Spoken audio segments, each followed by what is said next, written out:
Firasat buruk ibu sebelum 4 anaknya meninggal sempat minta polisi cek rubah namun terlambat. Sebelum 4 anak di Jagakarsa tewas diduga dibunuh ayahnya, sang ibu sudah rasakan firasat buruk. Diketahui Dev Nisa Putri, ibu dari keempat anak yang tewas di kamar di Jagakarsa, Jakarta Selatan, sempat rasakan firasat tak baik.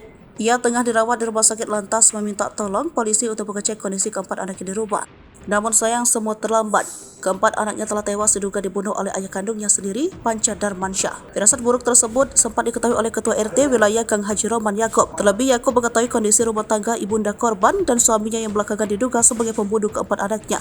Diwartakan sebelumnya, 4 bocah di Jagakarsa meregang nyawa di dalam kamar.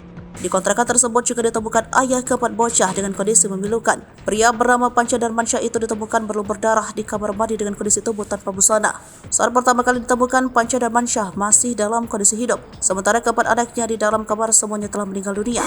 Sebelum menemukan jasad anak dan sang ayah kritis terkuak, Yaakob menyebutkan sempat ada hal janggal di rumah kontrakan tersebut. Dilansir dari tribunnews.bogor.com dari tayangan Kompas TV, Yaakob menyebutkan pihak kepolisian sempat mendatangi rumah kontrakan korban.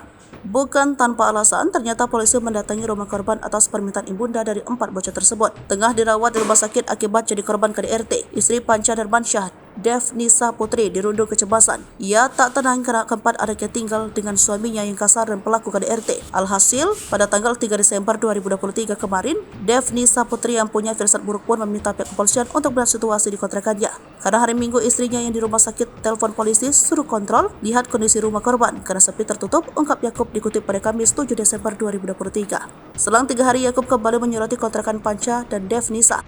Sebab kontrakan tercium bau busuk yang menyengat. Lantaran dapat banyak aduan dari warga, Yaakob akhirnya meminta bantuan tukang kunci untuk masuk kontrakan Panca Darmansyah tersebut. Alangkah terkejutnya Panca dan warga serta keluarga korban saat menemukan 4 jasad anak Devin Saputri di dalam kamar surat terbujur kaku. Pagi-pagi, adik saya kebauan enggak bisa makan. Saya cari ada alat masuk ke lubang WC. Saya cari kunci. Kita panggil keluarganya, datang adiknya. 2 orang panggil tukang kunci, dia masuk ke dalam ada korban. Anak-anak di kamar, bapaknya di kamar mandi. Imbuh Yaakob. Download Tribun X sekarang, menghadirkan lokal menjadi Indonesia.